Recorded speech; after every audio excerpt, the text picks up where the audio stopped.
Speaking of Bato de la Rosa, mga kababayan, nako, eto, pinangatog nyo na naman ang tuhod ni Tobats, mga bossing. Etong si Alice Guho, si Alice Go, mga kababayan, pinangatog na naman po ang tuhod ni Bato de la Rosa, mga bossing.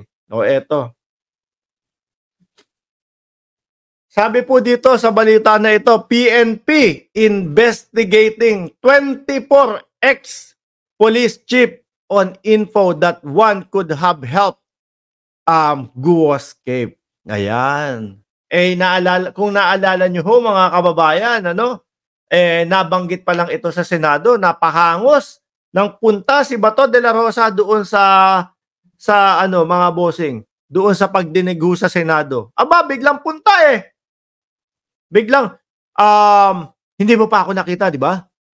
Yung ganong mga tanong. Nagkita na ba tayo? O, meron ba tayong selfie, ganyan, ganito? Ang bilis ni Bato, o. Sino yung sinasabi mo o binabanggit mong ex-PNP chief? Kasi ex-PNP ako, o. Ang bilis ho, mga kababayan. Ex-PNP chief ako. Sino yung sinasabi mo? Baka mamaya, merong ganito, ganyan, may script na si Bato de la Rosa, tumanggap ng lagay o tumulong na tumakas sa iyo. So sa madaling salita ho, mga kababayan, hindi pa ho nagkakasugat itong si Bato de la Rosa, ayun, umaaray na ho. Mga bossing, umaaray na. Ano ba yung balita dito? Dismiss Bamban, Tarlac Mayor Alice Go attend a Senate hearing, ABS-CBN yun, Manila, Philippines National Police, PNP, said Thursday it was investigating 24 o 24 of its former chief in light of the allegation that one of them, isa sa kanila, ang posibleng tumulong na nagpatakas kay Alice Guo at yung mga kasama niya. Diba? Sabi ni Sir Erwin Lopez, intimidation in a deterrence. Inunahan na ni Bato. Tama ho yan. Kung ikaw ba naman ikaw yung nagsasalita doon na isa pong PNP chief ang tumulong sa amin. Nakita mo si Bato, no? Makita mo si Bato de la Rosa, nasa harap, naku, paano ko ituturo ito? Tapos medyo may pasigaw pa. Laging pasigaw, ha? Napansin nyo din ho yun, mga kababayan, kay Bato? Laging pasigaw. Just Vincent, shout out sa iyo. Sabi ni Ma'am Marlene Torres, Bato, acting like that he is a real guilty. Tuloy ho natin. Laging pasigaw si Bato de la Rosa doon. Kumbaga parang, sisindakin ko na ito. Baka ako pa maituro nito. In a Tuesday Senate hearing on gambling hubs, Philippine Amusement Gaming Corporation or PAGCOR, Senior Vice President Raul Villanueva said there was information, may nakarating sa kanila from the intelligence community about a certain former PNP chief who was possibly also taken from Go. We are yan na nga po. We are investigating 24 of our former police. Malamang po isa si Bato dyan. Siya yung pinakasikat na PNP chief dyan, no? We are not happy with what he said since he is under oath. You have to tell us kasi it affects the whole organization. And remember, it's not the whole organization na PNP alone. It's peace and order ang apektado sa sinasabi. Nako. Mga bossing, no? Dapat si Bato, hinintay na lang, mga kababayan. No? Hinintay na lang ho. Di ba? Na mapangalanan kumbaga ang ginawa niya ho, mga kababayan ito na ako, nandito na ako. Sige, sinong PNP chief yung sinasabi mo diyan? Ha? Ako ba ang PNP chief? Kasi ex-PNP chief ako Ginanon na po, mga kababayan, with matching sigaw-sigaw pa. Kaya naman si Alice Go wala pong ganun. Wala tayong selfie. Di ho ba, mga kababayan? Minsan itong si Bato ho, matatawa ka na lang Bakit ho? Yung tipo bang wala naman at hindi naman tugma yung pagsigaw niya, biglang sisigaw ho. No? Kagaya na lang nung ano, hearing sa Pideyalik.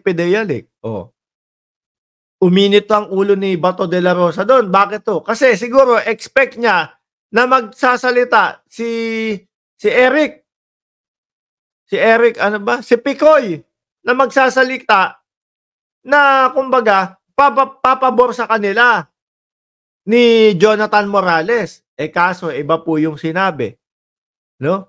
Sabi ni Picoy, eh, hindi ko po, alam na makakarating pala ako dito, 'no? Dahil sa mga gawa-gawa kong kuwento lang. Ayun, nag-init ang ulo. Yung mga style ni Bato na ganyan, mga kababayan, diyan po sila nahahalata, eh, yung pagiging bias po nila. Yung kagaya na lang nung hearing sa ano, sa ginawa sa Kojic compound. O di ho ba? Makikita mo sa kanya yung pagkakaiba ng ano, eh, trato niya, eh. Ang trato niya doon sa mga taga Kojic na malapit na hong makasuhan, mga kababayan, eh, napakagalang, napakabait, 'no? Mukhang kawawang-kawawa sila. Pero pagdating kay General Nick Torre, mga kababayan, parang inis na inis. "Ah, sige na Nick, bilisan mo na, ganito, ganyan." Eh, wag ka nang pumunta diyan sa ganyang eksplanasyon. 'Di ho ba? Kayo talaga.